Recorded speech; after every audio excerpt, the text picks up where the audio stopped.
Yeah, Jubilee TV official, check the mic, 1, 2. Sa digital landscape, ang boses nyo ang dala ko. Headphones on, mga matay nakatutok, puso'y handa na. Jobelito TV official, reactor ng kalingap. Tayo'y maghatid ng liwanag sa bawat sulok ng Pinas. Isang tinig para sa bayan, advokasy ang wagas. Jobelito TV official, reactor ng kalingap. Ang inyong reactor ng kalingap.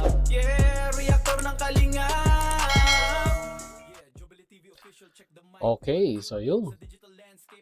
Yun sa mga kabagis, Jubilito TV official po at eto na naman po muli ang isang edisyon po ng ating reaction video mga kalingap at kabagis. Pero bago po natin simulan, shoutout po muna natin Kuya Val Santos Matubang at Edna Vlogs at Kalingap Rab. Siyempre po sa ating mga kalingap netizens, mega love shoutout po sa inyong lahat.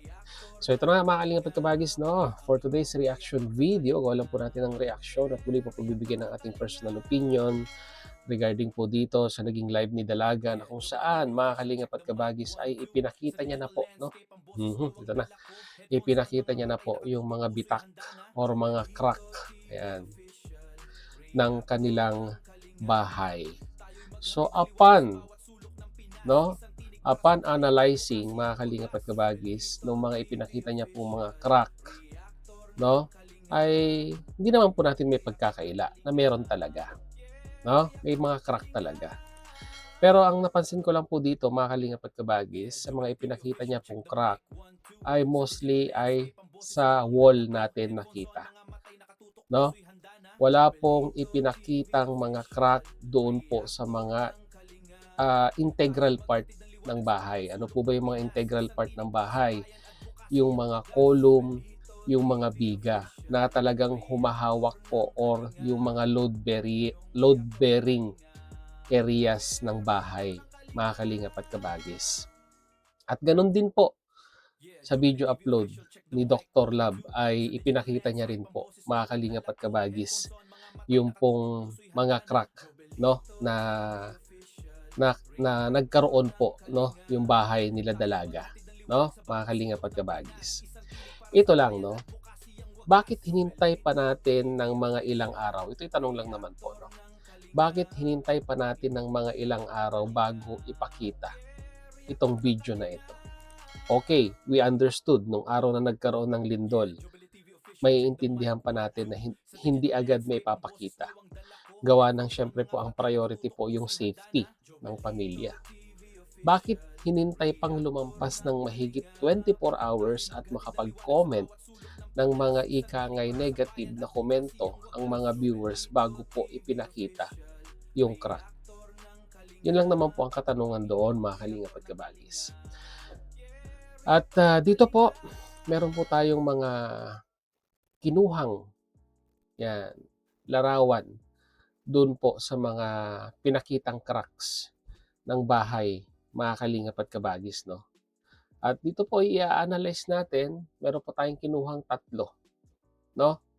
Tatlong larawan na kung saan ay definitely itong mga crack na to ay nandun po sa bahay nila Dalaga, mga kalingap at kabagis. Dito po sa unang larawan, sa pinakataas, mga kalingap at kabagis, ay ito po yung crack sa ilalim po ng hagdanan. Ang pinaka-ilalim po ng hagdanan na ito, kung hindi po ako nagkakamali, mga kalingap at kabagis, ay banyo po, no? Or CR, mga kalingap at kabagis. So makikita nyo po, straight na crack yung nandyan, no? Na kung i-analyze po natin visually, no? Base po doon sa in-upload na video, mga kalingap at kabagis, ay hindi naman po siguro ito ilalampas ng 5 mm ang opening ng crack na ito. And take note, mga kalingap at kabagis, no? Ito po ay purong hollow blocks yung nilagay sa ilalim ng banyo. Dahil po, pinaka-barrier lang po ng banyo yung nilagay, pinaka-cover lang sa ilalim ng hagdanan. Which means, mga kalingap at kabagis, itong crack na to ay magiging prone talaga once na nagkaroon po ng paggalaw or pag-shift ng lupa or yung tinatawag po nating lindol. Dahil unang-una po sa lahat, itong part ng itong part ng ilalim ng hagdanan na ito ay hindi naman po ito na-reinforce at hindi po ito part ng ika nga structural load bearing ng bahay, mga kalingap at kabagis, no? Ito'y ika nga cover lamang sa banyo at yung pinaka-wall ng banyo. Honestly speaking, mga kalingap at kabagis, no, sa isang contractor point of view, no, siguro po, ay hindi talaga malalagyan ng bakal yung part na yan. At kung magkaroon man ng lateral movement ang bahay, ay talagang magkakaroon po ng crack yung area na yan. Unang-una po sa lahat, mga kalingap at kabagis, yung part na yan ay wala pong kinakapitan. Hindi po magkadugtong yan. Yung hollow blocks na yan at yung pong hagdanan. Kasi yung hagdanan, buhos po yan mga kalingap at kabagis. No? Yun po yung base po sa ating pagkakaalam. And doon po sa pangalawang larawan sa bandang gitna, ito naman po ay crack na doon po sa mismong wall, no, ng bahay. If I was not mistaken, ito po ay nakuha doon po sa kwarto ng mag-asawa, mga kalingap at kabagis, no. And once again, no, base po sa ating visual analyzation doon po sa video, ay wala rin pong 5 mm gap itong crack na ito, mga kalingap at kabagis. Oo, marami tayong nakitang crack doon sa bahay. Pero ang pinagtataka ko lang, mga kalingap at kabagis, no, wala pong na-focus or wala pong ikangang nakuhanan ng video na ipinakitang yung mga structural load bearing na parte ng bahay ay nagkaroon po ng malalaking crack na nagkakaroon po ng more than 5 mm na opening. Yung tipo bang, mga kalingap at kabagis, makikita mo na yung rebar doon sa loob. Halos lahat po, mga kalingap at kabagis, na naipakita po sa video ay part po ng mga dingding at dingding lang yung nakita po natin, mga kalingap at kabagis, no. Yun po yung nakita natin Hindi po natin alam kung meron pang ibang ipinakita.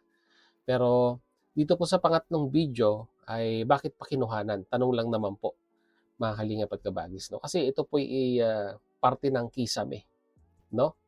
Parte ng kisame na, again, hindi po part ng load bearing ng isang bahay, no? At normal yan na magkakarak po yan once again pag nagkaroon po ng lateral movement ang bahay, dahil unang-una sa lahat ay hindi po parte ng konkreto. Hindi po siya part ng concrete, mga kalingap at kabagis, na talagang pag nagkaroon ng paggalaw ay talagang magkakaroon po ng pagbitak, no? At base po sa ating pagbabasa, no, pagre-review dito po sa mga available na materials dito po sa internet, ay yang mga crack na yan, mga kalingap at kabagis, no, ay nangyayari unang-una po sa lahat, no, pag wala pong lindol, mga kalingap at kabagis, no. Doon po muna tayo sa part na pag wala pong lindol. Ito po yung mga tinatawag po nating settling cracks, no, mga kalingap at kabagis. Dahil nga po ang semento ay hindi naman po malleable lamang po siya pag siya po ay ipinapahid pa lang. Pero once na siya po ay tumigas, ay nasa solid state na po yan, no? At nagkakaroon po ng konting shrinkage, adjustment, settling nga po, mga kalingap at kabagis, no? At pag nagsettle po yan, ay hindi po talaga maiiwasan yung pag-crack ng mga sementong yan, which is kahit saan po siguro kayo tumingin, no, sa paligid po natin, mga kalingap at kabagis, lalong-lalo na po pag konkreto po ang pinag-uusapan, ay may makikita po kayong mga crack, no? Diyan po sa mga sementong yan, mga kalingap at kabagis, no? At ayun, mga kalingap at kabagis, no? Hindi po natin masasabi na substandard yung mga ginamit na materialis dito, dahil unang-una sa lahat, naka-document naman po 'yan, 'di ba? Yung pagpapagawa ng bahay, dokumentado naman po 'yan sa mga video upload ni Kalingap Rab, at makikita naman po natin na hindi po tinipid yung mga materyales na ginamit dito. Ang nakakalungkot lang, mga kalingap at kabagis, no, imbis na hanapan ng solusyon ng mga taong sumusuporta ngayon kay Dalaga dito sa nangyari sa kanilang bahay, bakit po parang ang lumalabas po ay puro panlalait ngayon ang ibinabato nila doon po sa nagpagawa ng bahay, mga kalingap at kabagis, no? Yun po yung nakakalungkot na part doon. Diba? At sinasabi pa nga po nila doon po sa video upload na pwede namang i-repair pero sila na po yung sila na po yung magpapa-repair. At may pinag-uusapan pa nga po na yung sa paghawak ng pondo sa pagpapa-repair ay sa kanila na daw po, no? Ibibigay or something like that, mga kalingap at kabagis, no? Well, anyhow, hindi na po hawak ng kalingap yan, di ba? At yun nga, dahil nga po sa bitter history na nangyari po sa beneficiaries at sa founders ng Kalingap, mga Kalingap at Kabagis, at ngayon naman po ay sila na po yung tumatayo na ikangang custodian or ikangay nagpo-promote ngayon dito po kay Dalaga, ay marami naman po sigurong sponsor na willing na ipaayos yan. O, di ba?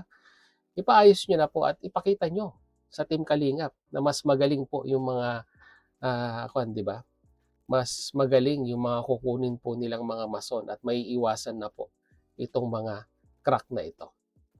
Pero ang may sasuggest ko lang, mga Kalingap at Kabagis, no? Total na pag-uusapan na sinasabi nga po na hindi na po safe tirahan yung bahay, mga Kalingap at Kabagis, no?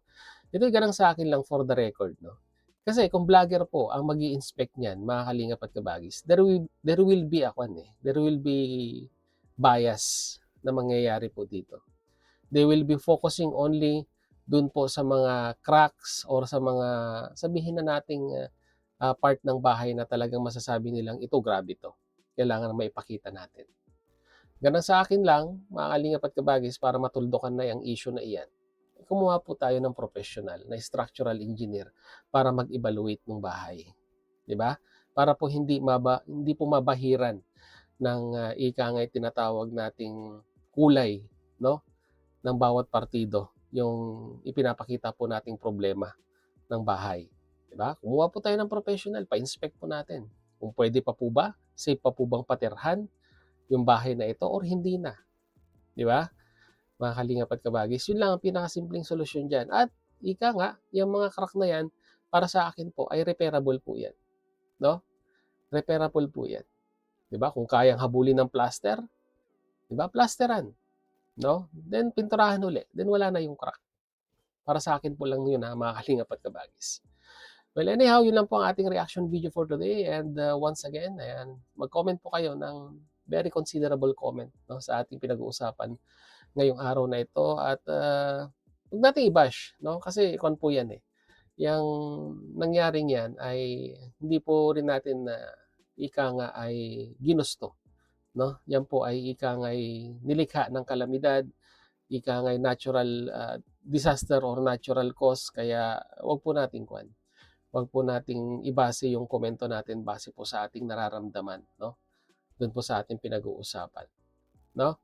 So be considerate lang po sa ating comment, mga Kalingap at Kabagis. So, yun lang po ang ating reaction. And once again, napansin ko lang po, mga Kalingap at Kabagis, bago po natin tapusin ang ating reaction video, no? Doon sa video upload ni Dr. Lab, no? Ay bakit puro majority ng mga pinukosan ng mga crack ay puro sa dingding, which is hindi naman po load-bearing part ng bahay ang isang dingding. Bakit wala po siyang ipinakitang mga crack sa mismong mga load barriers, katulad po ng mga biga, katulad po ng mga column?